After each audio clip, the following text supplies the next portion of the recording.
weapons of mass destruction. The Iraqi regime possesses biological and chemical weapons. Saddam Hussein's chemical and biological weapons.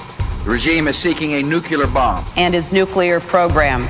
The Iraqi regime is building the facilities necessary to make more biological and chemical weapons. Saddam Hussein has worked to rebuild his chemical and biological weapons stock. And continuing ties to terrorist organizations. He has also given aid, comfort, and sanctuary to terrorists. And there are al-Qaeda terrorists inside Iraq. Including al-Qaeda members. That Saddam has resumed his efforts to acquire nuclear weapons. His missile delivery capability and his nuclear program.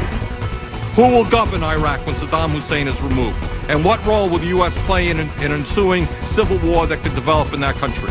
Will moderate governments in the region who have large Islamic fundamentalist populations be overthrown and replaced by extremists? Proof positive this morning, if anyone needed, that the causation of the crisis in Iraq and Syria lay in the initial invasion. Almost all of the leaders of the Islamic State are former Iraqi officers. There have been a lot of questions about Iraq posed to candidates over the last weeks. I've made it very clear that I made a mistake, plain and simple. I made a mistake, plain and simple. I made a mistake, plain and simple. I made a mistake, plain and simple. Plain and simple. Plain and simple. Plain and simple. Plain and simple. Plain and simple. Plain and simple. Plain and simple. Plain and simple. Plain and simple. Plain and simple. Plain and simple. Plain and simple. Plain and simple. Plain and simple. Plain and simple. Plain and simple. Plain and simple. Simple. Simple. Simple. Simple. Simple. Simple. Simple. Simple. Any vote that might lead to war should be hard. But I cast it with conviction. America is addicted to oil. Iraq has one of the largest customer bases in the entire Arab world. It has one of the world's largest supplies of oil.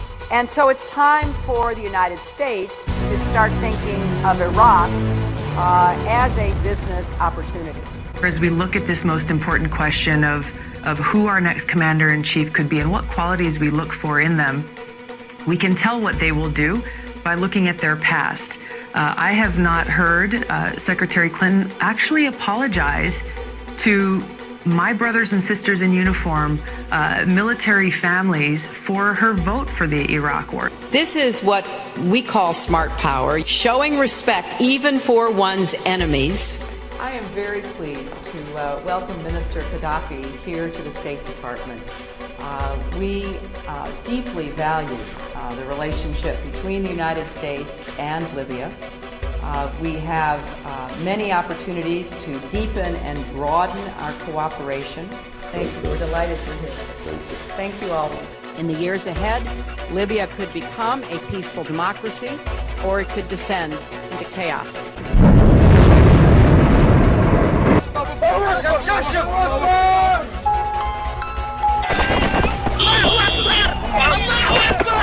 We came, we saw, he died.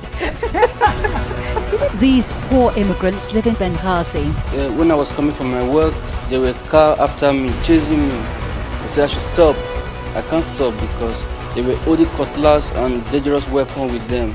I was running for my life. I wish they caught me, that would have been the end of my life. We are not safe. They were bringing out their knives and guns that they want to rape our girls. Now we can't stay in Libya anymore. 300 African migrants were found dead after a boat from Libya went down off the coast of Lampedusa. So yes, I mean, Libya was a different kind of calculation. Yeah. And we didn't lose a single person. We didn't lose a single person. We didn't lose a single person. We didn't lose a single person. We didn't lose a single person. We didn't lose a single person. We didn't lose a single person. We didn't lose a single person. We didn't lose a single person. We didn't lose a single person. We didn't lose a single person. We didn't lose a single person. We didn't lose a single person. Hillary, her militarism is absolutely shocking. She almost single-handedly did the Libyan war. The Defense Department was against it, and she persuaded the White House that it was an easy topple without knowing that in a tribal society with nothing to replace it, you would have civil war, sectarian killing spilling into Africa, weapons everywhere, Mali, Central Africa. The huge amount of geography now has been destabilized because of the Libyan overthrow. They've marched groups of Christians onto beaches and beheaded them. They've forced women to wear veils. because there's no functioning government. This is ISIS's stronghold in Libya. How do you explain her being the architect and champion behind the war, the military action to overthrow Gaddafi in Libya?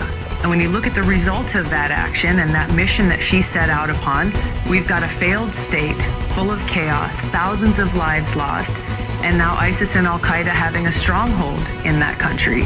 At the core of that resolution is an agreement I negotiated in June of 2012 in Geneva, which set forth a ceasefire. Hillary Clinton, for example, said that she negotiated the 2012 ceasefire. There was no ceasefire in Syria.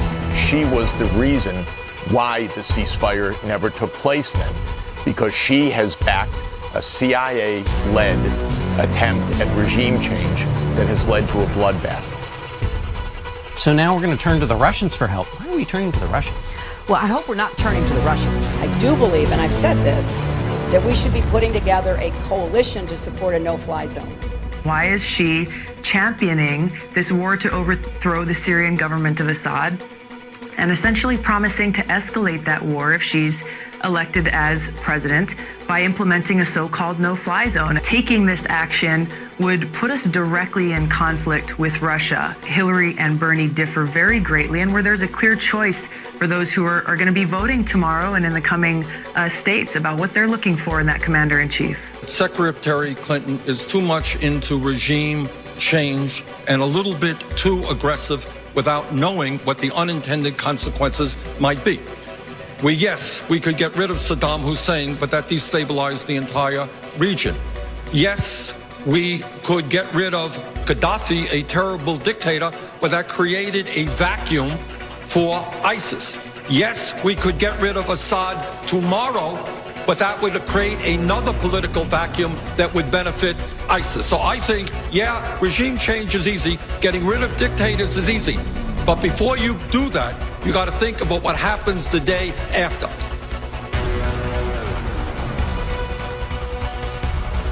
There's a direct relationship between the tens of millions of dollars donated to the Clinton Foundation that allowed contractors to sell billions of dollars worth of arms to countries that were on human rights suspect list. The UN's head of humanitarian affairs has condemned the Saudi-led airstrikes. Tens of thousands of people have been injured, and the UN reckons around half of those killed in this war are civilians. They go around, as I watched Nixon do to Boeing, and say, Air Force One is going to be bought from Boeing. A consortium of American defense contractors led by Boeing would deliver $29 billion worth of advanced fighter jets to Saudi Arabia. The Kingdom of Saudi Arabia contributed at least $10 million to the Clinton Foundation. Boeing, the defense contractor that manufactures the F-15, contributed $900,000 to the Clinton Foundation. We came, we saw, he died.